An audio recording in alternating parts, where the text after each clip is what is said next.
As Light Meets Matter, Art Under Scrutiny by Eleonora Del Federico, Stephen Diver, Monica Konaklieva, and Richard Ludisher. Edgar Collins had been interested in art since his MIT days. When he dropped out of graduate school in 1988, he never imagined that he would become a wealthy collector of fine art. After amassing billions in an Indo-Chinese, then Chinese telecom venture with a fellow MIT dropout, he decided to give something back. Edgar found a convenient mechanism for his philanthropy, donating artwork to public museums all over the world.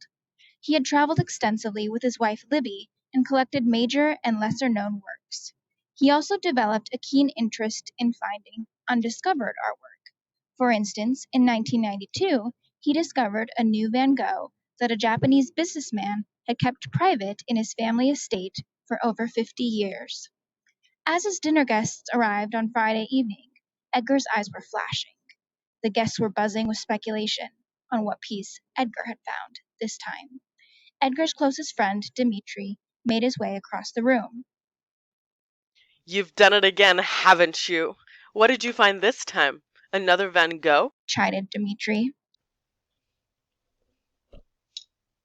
Dmitri, there are paintings all over the world that need to be seen. Edgar, I think you've tracked down all of the credible leads. Why don't you build another public library or fund more research? Put your money into something tangible. It's risky to keep buying these paintings from shady dealers. This one is different, and maybe it's the last. You are right, Dmitri, that there may not be many more undiscovered works of art, but if I don't seek them, then who will? By this time, a small crowd had clustered around Dmitri and Edgar, listening intently to their conversation.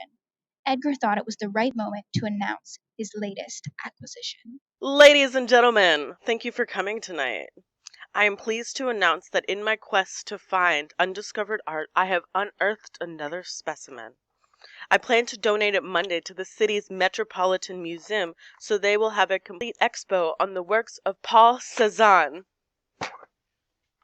After the fanfare and the inevitable toasting, Dmitri drew his friend aside and pointed out that the existence of a new Cézanne was considered implausible.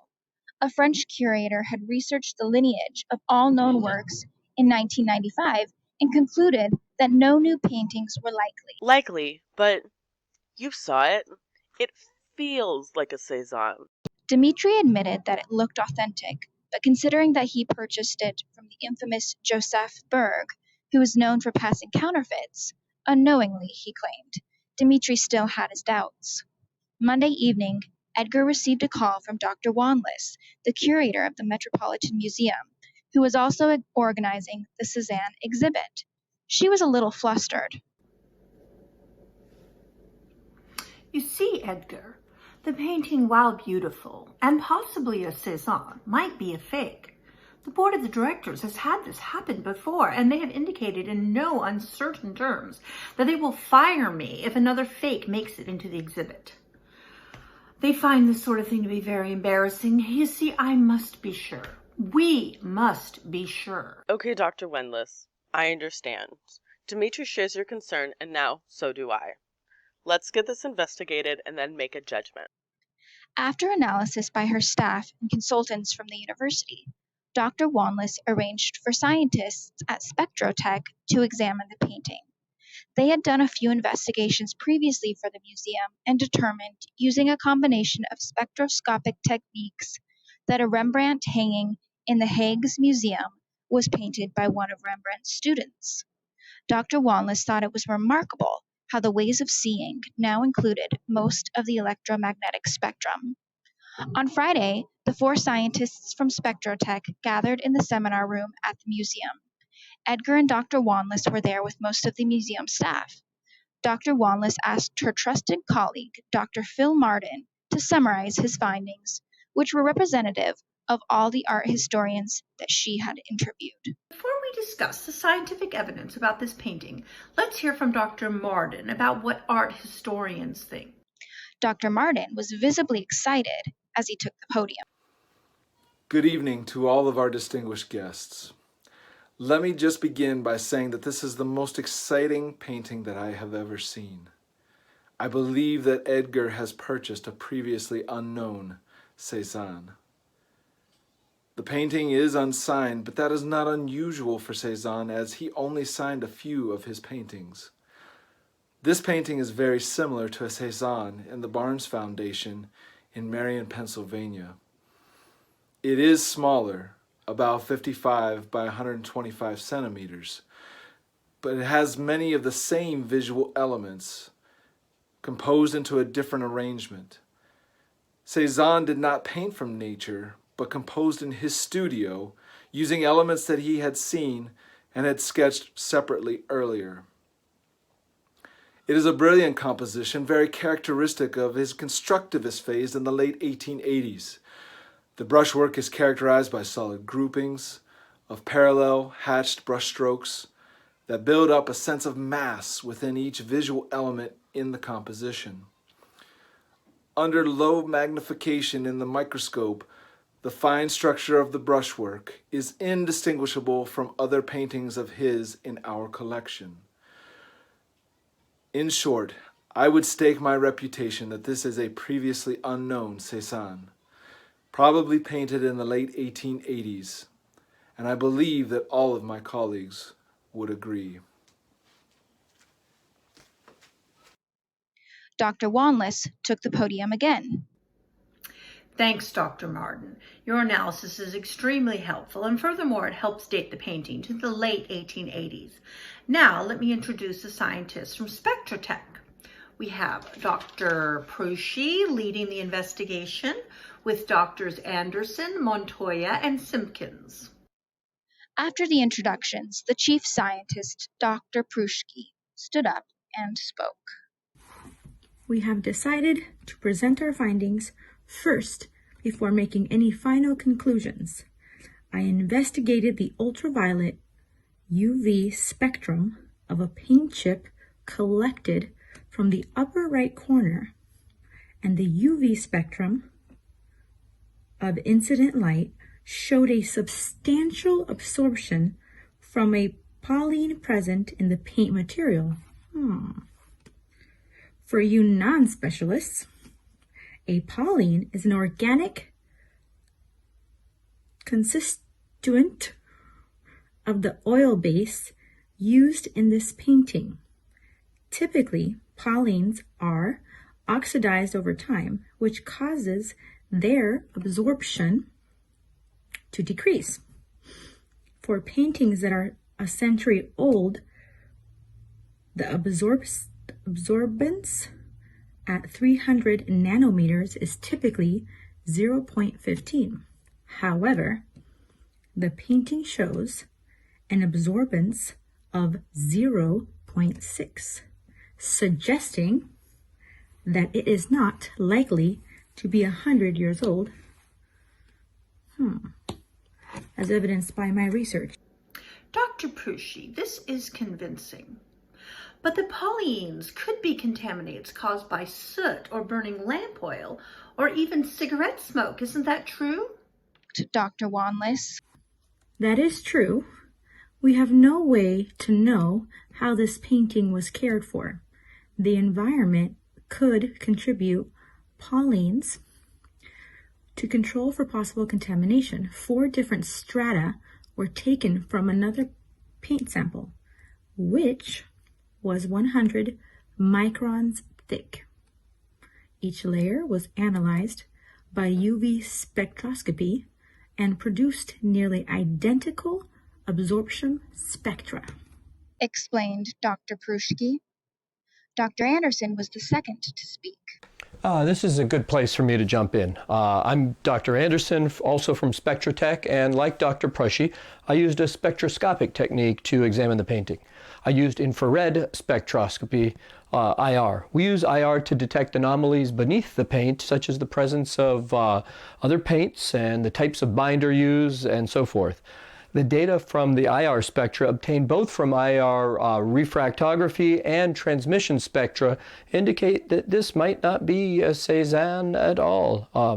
And it's true, as Dr. Mardon pointed out, that the heavy strokes applied with a palette knife, which are especially characteristic of Cézanne's early period, are present. but the analysis of the yellow areas in the painting shows indirectly that they could be cadmium-based. Maybe composed of cadmium yellow lithopone, which is a mix of cadmium sulfide and barium sulfate. This pigment mix wasn't widely used until 1927, and yet Cézanne had died 20 years earlier. However, IR spectra does not directly detect metal nuclei, so the presence of barium and cadmium must be confirmed by another technique. Oh, and there is another interesting, a more interesting fact that I'd like to mention. By IR refractography, there is an indication that there is an underdrawing beneath the paint, probably charcoal. The image looks like a male figure, but this is difficult to claim with certainty due to the thickness of the paint. And last, the binder used is an animal glue binder. There are signals in the transmission IR spectrum that indicate particular functional groups that are characteristic of amino acids. The carbonyl signal is present at 1,760 per centimeter, together with an NH stretch at 3,250 per centimeter. These are sufficient for me to claim that the binder is based on an animal glue. And this binder was used widely in the late 19th century until the 1940s. Dr. Wanless leaned forward, over folded hands. If the underpainting is authentic, what would this suggest? Cézanne is known not to have done any underdrawings. If it is true, then it is not likely to be a Cézanne. Dr. Montoya stood up next and described her findings. Welcome. Unfortunately, my wife, Dr. Montoya, could not be with us today, so I'll be covering for her. Together, we examined the elemental composition of 3 samples taken from different colored areas of the painting. We did a blue, green, and yellow analysis using X-ray fluorescence, otherwise known as XRF. For the non-specialist, XRF involves directing a beam of X-rays at a sample to excite the element's inner electrons. As the atoms get de-excited, they emit X-ray frequencies that are characteristic of that specific element. The emissions of X-rays can be used to identify most metals and certainly for any element above atomic number 14. These lines on the charts show us which elements were present in each sample.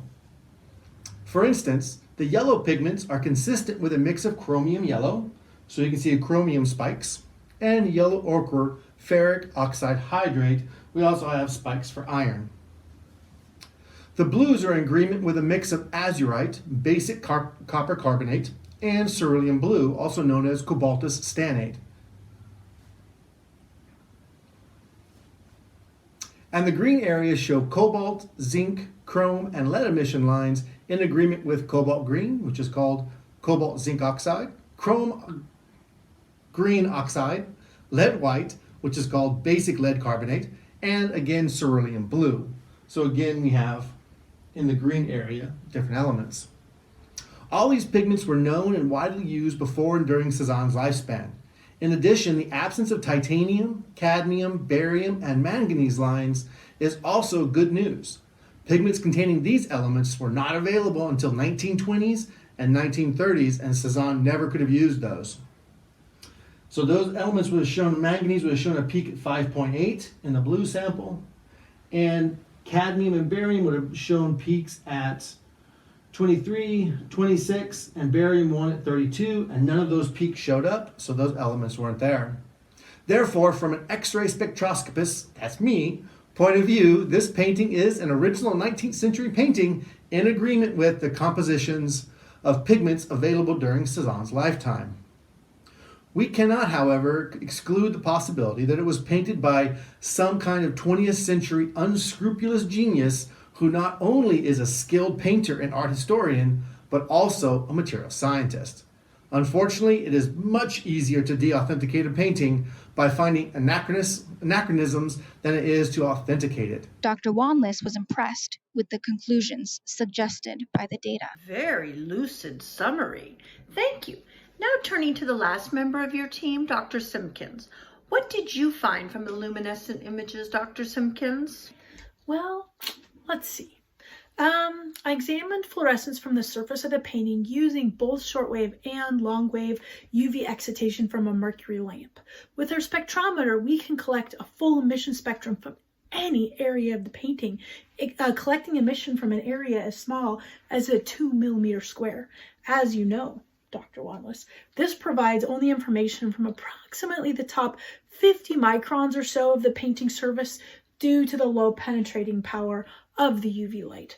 Some of the areas of the painting, particularly the dark green areas in the trees and the orange in the rooftops, do show brighter fluorescence than the remainder of the painting.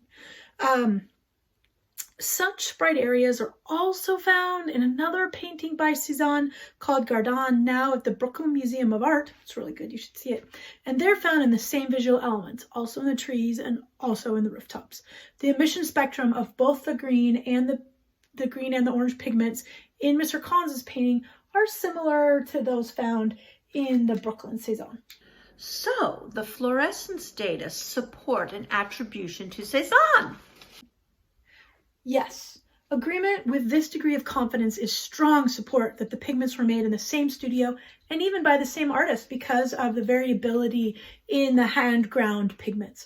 But I should add that I find no evidence from phosphorescence for Pauline emissions from the painting, even though fluorescence should be clearly more sensitive than the UV absorption.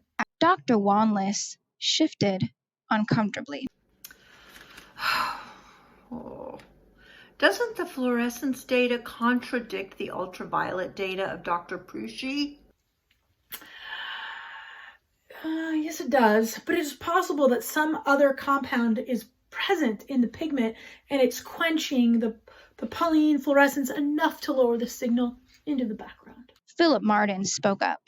Dr. Boushey was only measuring absorption in an isolated region of the painting, and we know that Cezanne was constantly redoing his paintings. Perhaps the regions examined by the two techniques had different ages. Dr. Prushki pointed out that different regions of the painting could also age at different rates, and also that part of the painting might have been exposed to light. So there's no clear conclusion here. Dr. Wanless, since you have so much stake here, I think it's your call.